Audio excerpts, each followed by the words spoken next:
Wall Street Memes Casino, I'm fine. and Sportsbook. This is Colin McGuigan for IFLTV, delighted to be joined by Eddie Hearn. Do you know what I want to actually start this interview by saying?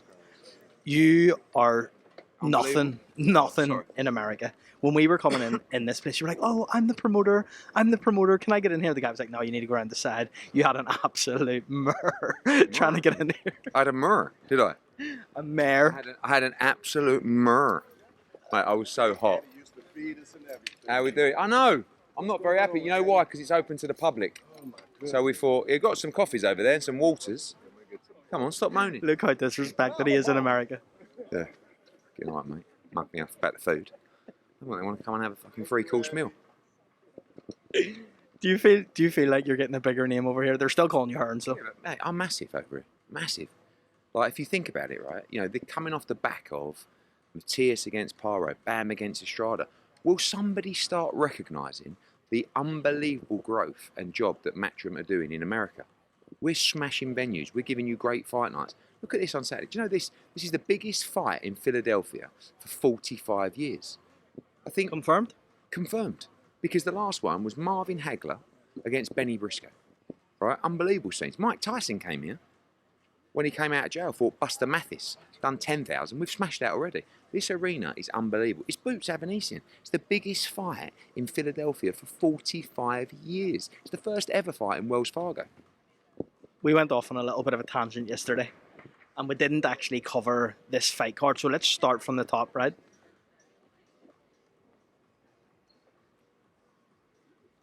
Yeah, go on. There's a few Americans there that are looking, saying, who is this guy? So it just further backs up my point. Other than that, Eddie, yesterday we spoke a little bit about Boots Avanesian, but we didn't go down the card. Let's go to the co-main event. Just your thoughts on that? I've got to say, I mean, look, Jalil Hackett is another one of those young American superstars that's supposed to be the next somebody. I'm not sure whether they've made the right call on this fight. Right, Pete Dobson, who we saw fight Conor Benn, tough, durable, smart. This is not Conor Benn. This is a kid that's 8-0 with 7 knockouts. But I love it from Hackett. I love it. And he talks exactly everything that he's saying, I'm loving. But Pete Dobson, coming off the back of the Conor Benn fight, I think he fancies it. And it's a massive step up for Hackett. Don't forget, he's fighting in front of 13,000, 14,000 in there.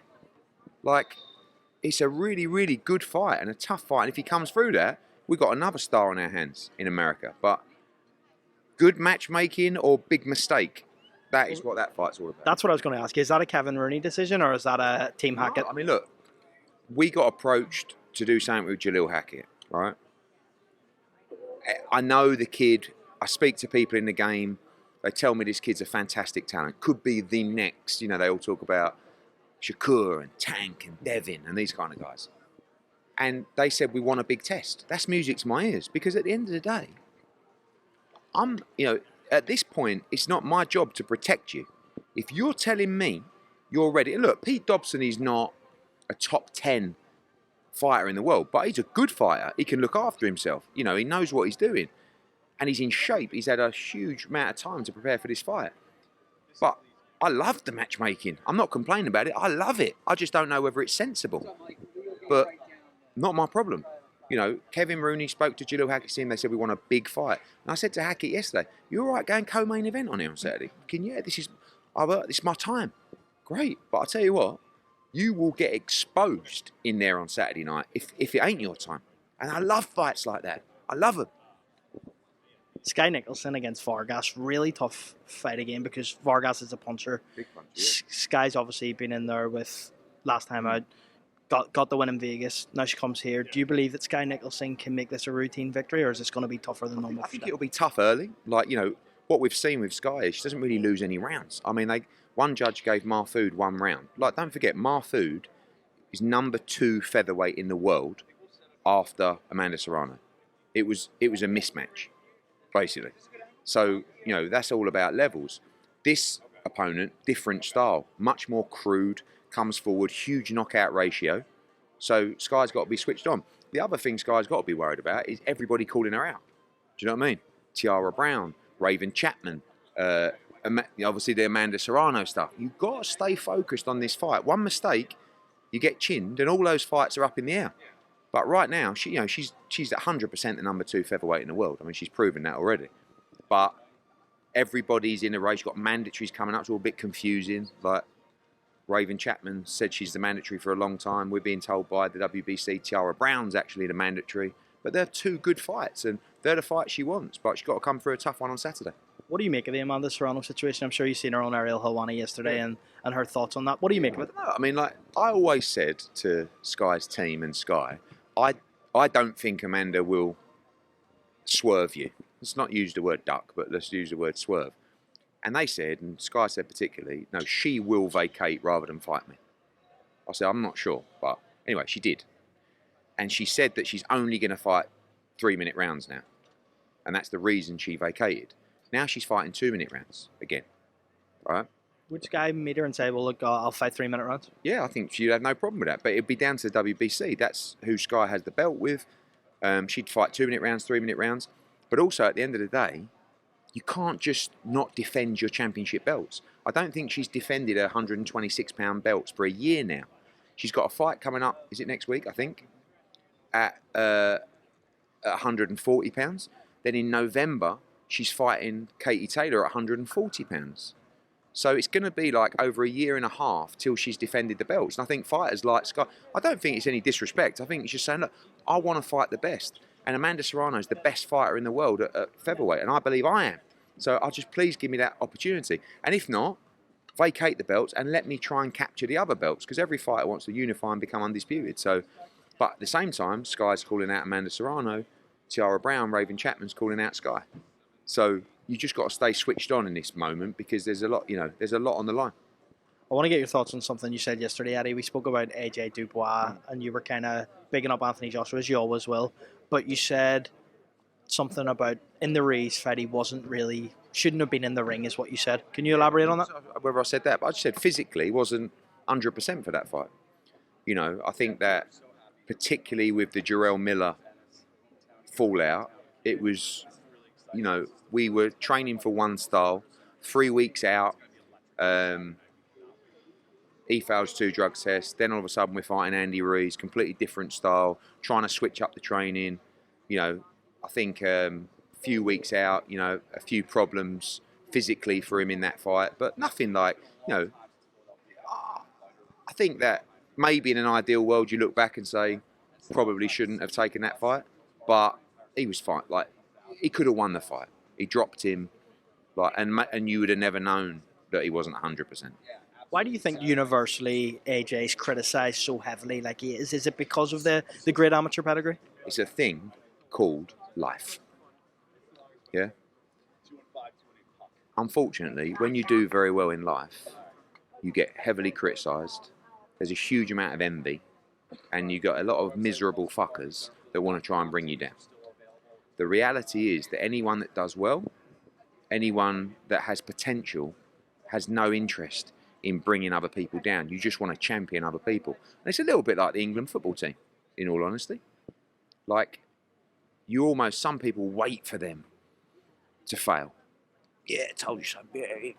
Whereas really, we should, like, as I said in the previous interviews, it's like this crescendo of support can really change things for you. And now, look, the whole nation's behind us.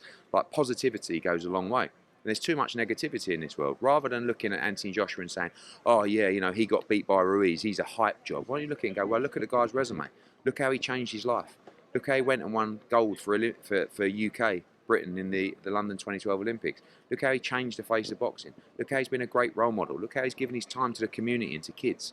Look how he's fought everybody he could. Like, if you can't champion the story of Anthony Joshua, fuck me, you're an envious fucker. You really are. Like, you should be looking at people's stories like that and say, how well has this young man done? What a fantastic motivational story from a young Brit that has completely changed his life and the path of his life. But we don't do that, and that's sad, really. But that's why in life you got winners and you got losers. And unfortunately, losers are the ones that wake up every morning, moan, negative, don't want people to do well, envious, aren't prepared to put the work in themselves. aren't prepared to go the extra mile, talk a fucking great game, but don't do it. You know? Now, when we're winning, oh, England are great. England are great. We love England. Southgate, well, he's one of us. Yeah. Do you know what I mean? You're a bit like that with England football team. You don't really follow them through the year, though, no? But I don't, listen, I don't know, I know football. Fucking, you saw me play. I mean, that's a bad joke now. But, like, what I'm saying is nothing good comes out of negativity. Like, and if you're playing for your country, like, I know Declan Rice and sometimes, like, Declan Rice. Declan Rice, yeah. You're acting like you're very close, like Declan Rice. Close, but he comes to the shows, we speak. You know, messaged Jude last night. Do you know what I mean? Like, I know a few of them. Jordan Pickford, I've been on holiday with. What? Like, they're all smashing fellas. And they're all young men. Look at how they've changed their life. Fuck me, like, this is what I'm saying. We should be looking at people like that and going, like, how amazing is it that someone from humble beginning, like, I'm sure they all come from different surroundings, have, as a young boy who wanted to play football professionally, found his way into the England team, and they're in the finals of the Euros on Saturday. I guarantee you, from the first game, every single player is desperate to win for their country. Desperate. So how can you do anything else but champion them? Do you know what I'm saying? And all the negativity, I think if I was playing in the England team and I was reading all the negativity and all the criticism, what do you think it makes you do? Fuck, wait, I can't. Like, I'm out here giving my best. All I want to do is win, and I can't, you know, but you switch that to positivity, and I can't tell you the lift that it gives people.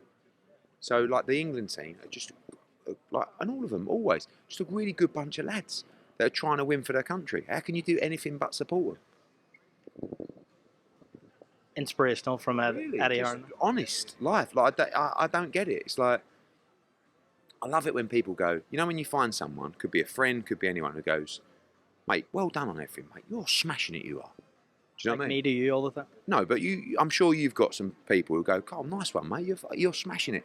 And you know, genuinely, they're happy for you. You're always going to get some people who say that, and you go, You know what I mean? But you know the ones that have a genuine heart and go, do you know what? I love seeing you, like, you know, like, I've got friends who I grew up with who I know, like, will be like, fucking go on, Eddie, you're smashing it, son. Fucking get into them, you know? And they're the people that they're championing you to do well. They want you to be happy in life. They want you to do well. They want, but then there's the others. What's it called? The evil, I don't know, the envious, I don't know, whatever it is. It's like, they're just like dying for you to fail.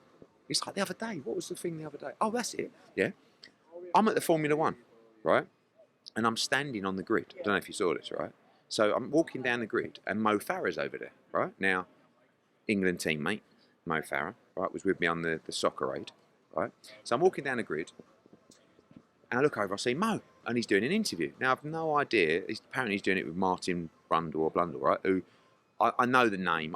I genuinely didn't know that Martin Brundle was interviewing him, right? So I'm standing there, just want to say hello to Mo. So Martin Brundle finished, and I go, Mo, you even see me go, right? Mo, walk over. And it kind of doesn't really, but you could say that I was trying to get an interview with Martin Brundle. But I go straight over to Mo. I'm like, Mo, right? Mate, my social media, it was like, did you see Hearn getting mugged off by Brundle? Yes. It was like, and then people shared it. I'm like, no, I was just saying hello to my, no, you weren't, Hearn. You're fucking, he didn't know you were. Fucking loser. It's like, mate, calm yourself down. And there were people like, I went back to a few on my Instagram. I was like, mate, are you okay? You got mugged off. He didn't know who you are. You're a wanker. It's like, fuck me, you need help. But, and they're the ones, they will never achieve nothing.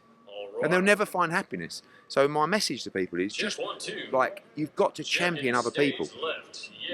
Don't be envious to see other people do well. Not me, but you, like, you know, and in your industry as well. In every industry, there are people who are the green-eyed monster is what I was looking for, right? You know, like, it'll be, but really, you all should be championing each other. You know, whether it's Parsons, whether it's Coogan, and you'll always get the ones that go, oh, yeah. But, like, you should be saying to Parsons, I'm sure you do, you boys, like, well done, Parsons, you are smashing it, mate. Like, I'm really pleased for you. Because I promise you, good things will come back to you.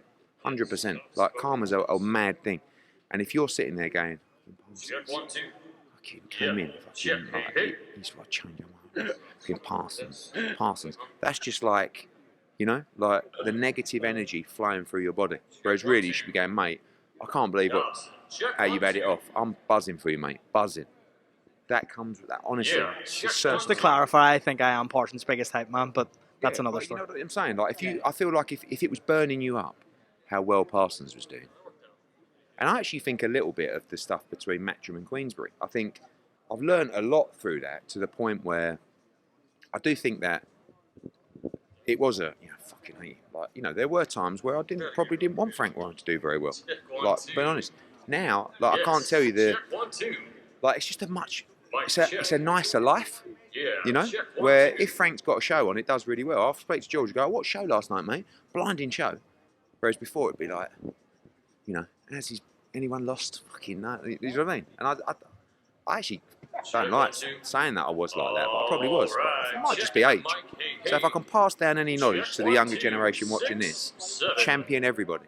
You don't have to like everyone. You don't have to champion everyone. If you don't like someone, if you don't think someone's a nice person, you don't have to champion.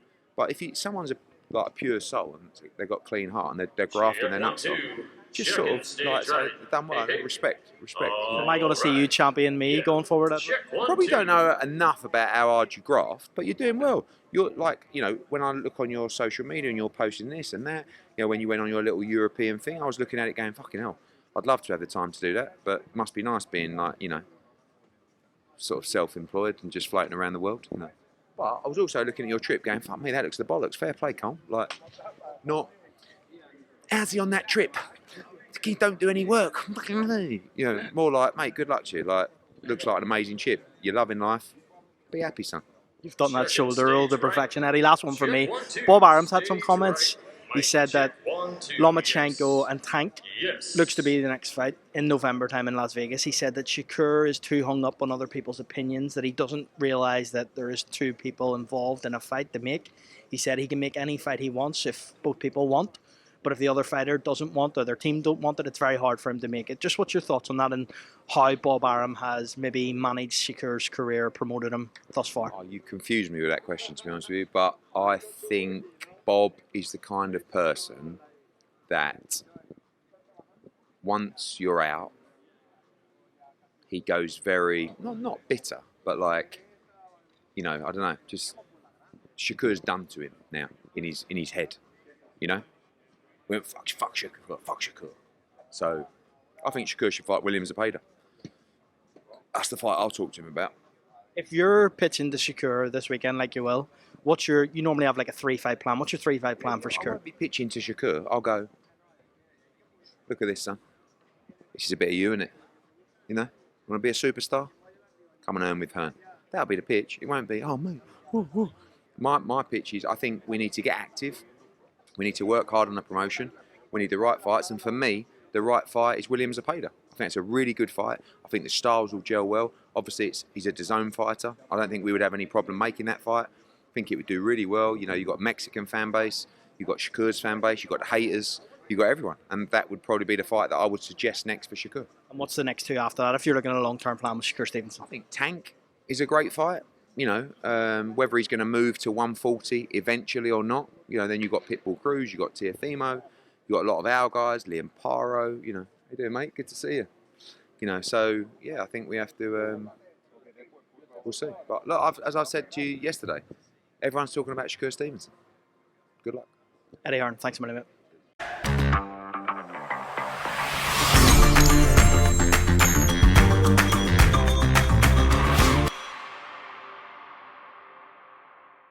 Wall Street Memes Casino, I'm fine. and Sportsbook.